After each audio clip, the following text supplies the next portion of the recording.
Deus fez os ímpios para os condenar? O Senhor fez tudo para um fim, sim, até o ímpio para o dia do mal. Provérbios, capítulo 16, verso 4. O texto afirma que Deus fez tudo para um fim. Há uma finalidade em tudo que Deus fez, até o ímpio para o dia do mal. Eu poderia afirmar que o texto está dizendo que na eternidade Deus planejou fazer tudo para determinado fim, sim, até o ímpio para ser punido a eternidade no inferno, no dia do juízo. Entretanto, o texto não deixa clara essa afirmação. Teríamos que entender certos termos com significados que são, no mínimo, questionáveis. Teríamos que compreender o trecho "fez tudo para um fim", significando criou tudo desde a eternidade para um fim, e o trecho "para o dia do mal", significando para ser condenado ao inferno no dia do juízo.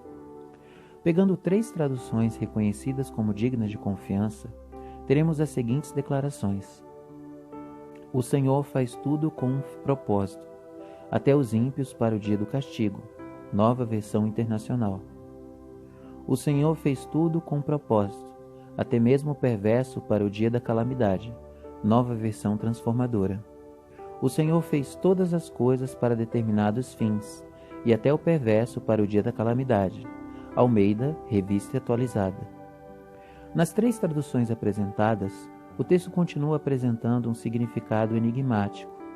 Não é claro dizer que significa que desde a eternidade Deus criou o ímpio para o condenar ao inferno no dia do juízo. Quando situações como esta ocorrem, devemos buscar a interpretação que o próprio texto bíblico concede, pois não se faz doutrina com textos isolados, e também não se descarta um texto bíblico só porque não concordamos com o que este declara, pois Jesus foi muito claro ao dizer que a Escritura não pode ser anulada. João, capítulo 10, verso 35. Estamos falando de um texto que se encontra no livro de Provérbios. Este livro começa com a seguinte afirmação: estes são os provérbios de Salomão, filho de Davi, rei de Israel. Provérbios, capítulo 1, verso 1. Além de Salomão, sabemos que quem escreveu o capítulo 30 foi Agur, filho de Jaque, e que o capítulo 31 foi escrito pela mãe de Lemuel.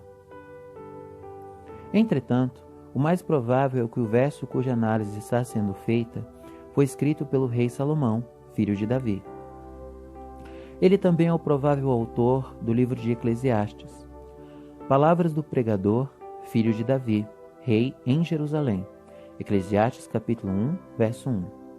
Sendo o único filho que Davi teve, que a Bíblia acredita ser autor de diversos cânticos e provérbios, ele compôs 3.000 provérbios, e os seus cânticos chegaram a 1.005. 1 Reis capítulo 4, verso 32. É mais do que provável que ele seja o autor de Eclesiastes. Esse livro traz uma afirmação que direcionará nossa compreensão do texto em análise a possibilidades mais restritas. Assim, cheguei a esta conclusão: Deus fez os homens justos, mas eles foram em busca de muitas intrigas. Eclesiastes capítulo 7, verso 29. O mesmo homem que foi inspirado por Deus a registrar que o Senhor fez tudo com um propósito, até mesmo o perverso para o dia da calamidade, é inspirado a dizer: assim, cheguei a esta conclusão: Deus fez os homens justos, mas eles foram em busca de muitas intrigas. Essa afirmação torna pouco provável entender que o texto diz que na eternidade Deus planejou fazer tudo para determinado fim, sim, até o ímpio para ser punido a eternidade no inferno no dia do juízo. A outra possível afirmação que se extrai do texto se faz considerando que Deus está fora do Cronos. De fato, 1000 anos para ti são como o dia de ontem que passou, como as horas da noite. Salmos capítulo 90, verso 4. Portanto, sabendo que o ímpio não ia se arrepender de seus maus caminhos, ele o criou para o dia do castigo, ou seja, Deus pune esse homem o entregando e o conduzindo a uma disposição mental reprovável e para o justo juízo que tal conduta requer. Além do mais, visto que desprezaram o conhecimento de Deus, ele os entregou a uma disposição mental reprovável, para praticarem o que não deviam. Tornaram-se cheios de toda sorte de injustiça, maldade, ganância e depravação. Estão cheios de inveja, homicídio, rivalidades, engano e malícia. São bisbilhoteiros, caluniadores, inimigos de Deus, insolentes, arrogantes e presunçosos. Inventam maneiras de praticar o mal. Desobedecem a seus pais. São insensatos, desleais, sem amor pela família, implacáveis. Embora conheçam o justo decreto de Deus, de que as pessoas que praticam tais coisas merecem a morte, não somente continuam a praticá-las, mas também aprovam aqueles que as praticam. Romanos capítulo 1, verso 29 ao verso 32.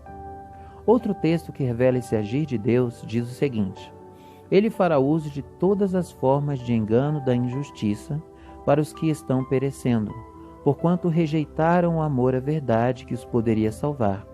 Por essa razão, Deus lhes envia um poder sedutor, a fim de que creiam na mentira e sejam condenados todos os que não creram na verdade, mas tiveram prazer na injustiça. 2 Tessalonicenses, capítulo 2, do verso 10 ao 12. Também, há mais um motivo para a interpretação que vê o texto afirmando que na eternidade Deus planejou fazer tudo para determinado fim, sim, até o ímpio para ser punido, a eternidade no inferno no dia do juízo, ser errônea. Ao criar o homem, Deus afirma que havia ficado muito bom. E Deus viu tudo o que havia feito, e tudo havia ficado muito bom. Passaram-se a tarde e a manhã, esse foi o sexto dia. Gênesis capítulo 2, verso 31. Assim, o pecado entra no mundo por meio da transgressão de um homem, e não por meio da criação de um homem ímpio. Portanto, da mesma forma como o pecado entrou no mundo por um homem, e pelo pecado a morte, assim a morte veio a todos os homens, porque todos pecaram. Romanos capítulo 5, verso 12. Nas palavras de Salomão, concluímos o seguinte: Assim, cheguei a esta conclusão. Deus fez os homens justos, mas eles foram em busca de muitas intrigas. Eclesiastes capítulo 7, verso 29. Oremos. Senhor, muito obrigado por nos conceder uma resposta a essa questão. Por meio das Escrituras, o Senhor nos trouxe esse entendimento. Que nunca deixamos de pedir sabedoria ao Senhor, que a todos dá de bom grado. Oramos em nome de Jesus Cristo.